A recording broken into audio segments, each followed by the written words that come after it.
Supreme court کے ججز خاص کر منصور علی شاہ اتنے زیادہ غصے میں کیوں آگے؟ سپریم کورٹ کے رجسٹرار نے آخر کیا غلطی کر لی یا کیا کر دیا ہے جس کی وجہ سے یہ سینئر ججز جو ہیں وہ اتنے زیادہ غصے میں ہیں اور توہین عدالت کیس لگ گیا ہے؟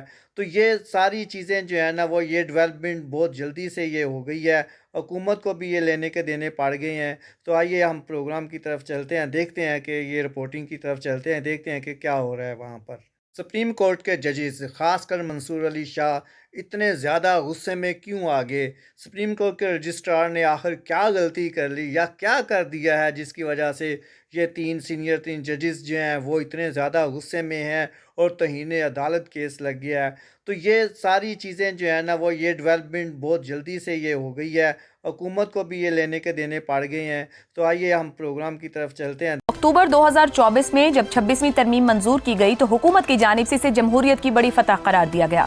26ویں ترمیم میں آئینی بینچ کی تشکیل، چیف جسٹس کے لیے سینئر موسٹ کے بجائے 3 سینئر ججز میں سے انتخاب، جوڈیشل کمیشن کی طرف سے آئینی بینچز اور ججز کی تعداد کا تقرر، چیف جسٹس کے تقرر کے لیے 12 رکنی خصوصی پارلیمانی کمیٹی، آرٹیکل 184 کے تحت از خود نوٹس کا اختیار آئینی بینچز کو دینے، چیف جسٹس آف پاکستان کی مدت 3 سال، جبکہ ججز کی ترقی کارکردگی کی بنیاد پر ہونے سمیت بہت سی عدالتی اصلاحات متعارف کروائی گئیں۔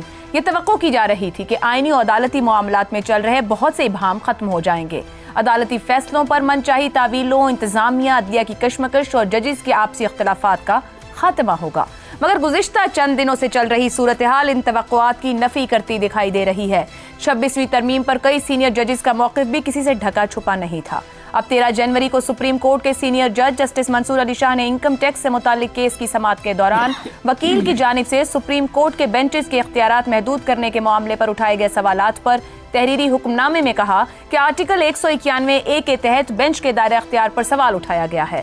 درخواست گزار کے مطابق آئینی ترمیم کے تحت موجودہ بینچ سماعت کا اہل نہیں، لازمی ہے کہ موجودہ بینچ پہلے اپنے دائرہ اختیار ہونے یا نہ ہونے کا فیصلہ کرے۔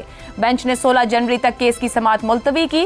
گزشتہ روز بینچز کے اختیارات کا کیس مقرر نہ ہونے پر ایڈیشنل رجسٹرار کو شو کاز نوٹس جاری کیا گیا۔ جسٹس منصور نے ریمارکس دیے کہ ہمیں اس حوالے سے کچھ نہیں بتایا گیا، ایڈیشنل رجسٹرار کو فوری بلائیں تاکہ پتہ چلے کیس کیوں مقرر نہیں ہوا۔ دوسری طرف جسٹس منصور علی شاہ، جسٹس عائشہ ملک اور جسٹس عقیل عباسی نے بینچز اختیارات کا کیس مقرر نہ ہونے معاملے پر چیف جسٹس یحییٰ آفریدی اور آئینی بینچ کے سربراہ جسٹس امین الدین کو خط لکھ دیا۔ خط میں کہا گیا ہے کہ کمیٹی کو معاملہ نہیں دیکھنا چاہیے تھا، آفس کو کیس مقرر کرنا چاہیے تھا، جبکہ بینچز کے اختیارات کا کیس مقرر نہ کرنے پر توہین عدالت کیس کی سماعت کے دوران جسٹس عقیل عباسی نے ریمارکس دیے کہ ایک مقدمہ سننے سے اتنی پریشانی کیوں ہو گئی کہ بینچ سے کیس میں منتقل کر دیا گیا۔ جسٹس منصور علی شاہ نے استفسار کیا کہ پریکٹس اینڈ پروسیجر کمیٹی کا اس معاملے پر اجلاس ہوا کیسے؟ کیا کمیٹی نے خود اجلاس بلایا یا آپ نے درخواست کی؟ جب جوڈیشل آرڈر موجود تھا تو نوٹ کیوں لکھا گیا؟ ہمارا آرڈر بہت واضح تھا کہ کیس کس بینچ میں لگنا ہے۔ اس کیس کی سماعت اب کل تک کے لیے ملتوی کر دی گئی ہے، جبکہ دوسری طرف ایڈیشنل رجسٹرار کو بھی OSD کر دیا گیا ہے۔ سوال آپ سب کے لیے، 26ویں آئینی ترمیم، بینچز کے اختیارات پر ابہام، ججز کے خطوط کا سلسلہ جاری۔ کیا 26ویں ترمیم بھی ججز کے اختلافات ختم کرنے میں کامیاب نہیں ہو رہی؟ زیغم صاحب، معاملات زیادہ گھمبیر ہو گئے ہیں۔ دیکھیے عائشہ، 26ویں آئینی ترمیم نے سپریم کورٹ کے بندوبست کو اتنا بدلا ہے کہ اس کے نتیجے میں ابہام اور اختلاف دونوں لازمی تھے۔ ایک تو ہمیں یہ دیکھنا چاہیے کہ سب اختلاف برے نہیں ہوتے، کچھ اختلافات ایسے بھی ہوتے ہیں جن میں برکت ہوتی ہے، اور یہ وہ اختلاف ہوتے ہیں جو اصولی اختلاف ہوتے ہیں، جو پاور گریب کی خاطر نہیں ہو رہے ہوتے۔ اب یہ وہ اختلاف ہیں جن کی وجہ سے اداروں کے اندر ایک چیکس اینڈ بیلنسز کا سسٹم پیدا ہوتا ہے، اور پورے ملک میں بھی ایک چیکس اینڈ بیلنسز کا سسٹم پیدا ہوتا ہے۔ آپ دیکھیے، ہمارے پاس وہ دور رہے ہیں جب پوری سپریم کورٹ 1 پیج پر ہوتی تھی۔ کیا وہ سپریم کورٹ کے اچھے دور تھے؟ وہ سپریم کورٹ کے بدترین دور تھے۔ افتخار چودھری، وہ کھڑے ہوتے تھے تو پوری سپریم کورٹ کھڑی ہوتی تھی، بیٹھتے تھے تو پوری سپریم کورٹ بیٹھتی تھی۔ معیشت کا بھی انہوں نے کباڑا کیا، گورننس کا بھی کباڑا کیا، اور حکومت کو بھی نہیں چلنے دیا۔ اسی طرح ثاقب نثار، کیا ان کا 1 پیج ایک اچھا 1 پیج تھا؟ بالکل نہیں تھا۔ اور سپریم کورٹ تو ایک ایسا ادارہ ہے جس میں تمام جج برابر ہیں بشمول چیف جسٹس کے۔ چیف جسٹس صاحب از ون امنگ ایکولز۔ کوئی ان کے پاس اضافی ایسے اختیار نہیں ہے جس طرح کے بہت سے انتظامی اداروں میں ہوتے ہیں. سپریم کورٹ ایک مختلف ادارہ ہے.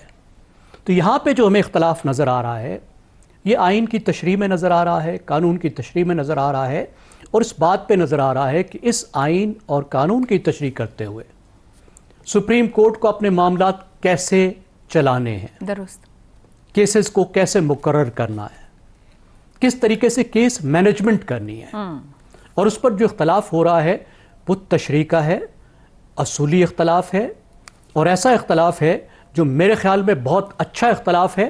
اس سے سپریم کورٹ کے بہتر فنکشننگ کا راستہ نکلے گا. درست, اگر اس کے نتیجے میں ذاتی رنجشیں اس حد تک نہ بڑھ جائیں کہ اس کو جو ججز ہیں وہ اپنا ذاتی معاملہ بنا لیں اور اس کے نتیجے میں کورٹ ڈس فنکشنل ہو کے رہے. ٹھیک سے صاحب, درست ہو گیا.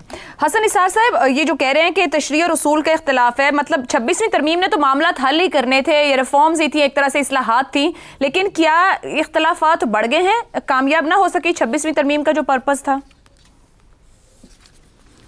دیکھیں عائشہ, زیغم صاحب نے 3 لفظ بولے ہیں, اصولی اختلاف اور اس کی برکات, پھر ذاتی رنجشیں, یعنی اصولی نہیں غیر اصولی, مادر پدر آزاد, پھر وہ پاور گریب کا انہوں نے ذکر کیا. تو بیسیکلی میں بھی یہی بات کروں گا کہ بات ججز کی نہیں ہے, جینز کی ہے. تربیت, تہذیب, ترجیحات اور رویوں کی ہے. یہی بات ذرا زیادہ کھل کے زیغم صاحب نے, جو میں نے 3-4 جو ٹرمز انہوں نے استعمال کی ہیں انہی کے سارے چل رہا ہوں میں. لیکن سوٹ پہننے, انگریزی بولنے, چھری کانٹا استعمال کرنے سے آدمی مہذب نہیں ہو جاتا. تہذیب بتدریج ارتقاء کا نام ہے, اور ہمارا تو سفر ہی شروع نہیں ہوا.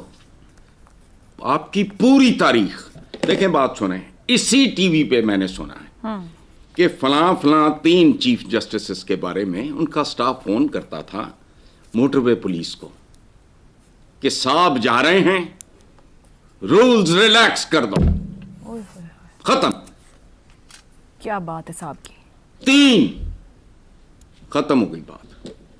اس لیے چھوڑو یہ پاور گریب, اپنا ذاتی پسند ناپسند, نہیں, قطعاً نہیں. ہم ان چیزوں سے اوپر اٹھ ہی نہیں سکے. ٹھیک ہو گیا. ایک بریک لے لیتے ہیں اور واپس آئیں گے تو شہزاد صاحب, افتخار صاحب اور رضا کی رائے آپ کے سامنے رکھیں گے اس بریک کے بعد. پروگرام کے آخری حصے میں ایک بار پھر خوش آمدید. افتخار صاحب, اختلافات کو ہمیشہ ہی جمہوریت کا حسن کہا جاتا ہے. اداروں کے اندر بھی اختلافوں, بھارت میں تو چیف جسٹس کے خلاف پریس کانفرنس بھی ہوئی. پاکستان میں یہ جو اختلاف ہے یہ پورے نظام کو متاثر کرنے لگ جاتے ہیں. کیا ان اختلافات کا جلد خاتمہ ممکن ہے؟ بالکل. انہوں نے کہا, مطالبہ کیا ہے منصور علی شاہ صاحب نے اپنا چیف جسٹس صاحب سے کہ اس مسئلے کو فوری حل کریں, فی الفور حل کیا جائے. بات بالکل ہمارے دوستوں کی ٹھیک ہے. یہ ابہام, اختلاف, تشریح, اصول, سب باتیں اس میں شامل ہیں. اس میں انا بھی شامل ہے کہ میں نہیں بنا, میں کیوں نہیں بنا, مجھے بنانے سے روکا گیا, اس کی یہ سوچ بھی اس میں شامل ہے. پاور گریبنگ کا کانسیپٹ بھی, سارے ڈبیٹ جو ہے چل رہی ہے آج کی ڈبیٹ کے بعد. اور میں یہ بالکل اتفاق کرتا ہوں اپنے سینئر سے کہ شاید تہذیب سیکھ لیں, کیونکہ بتدریج ارتقاء کا نام یہی ہے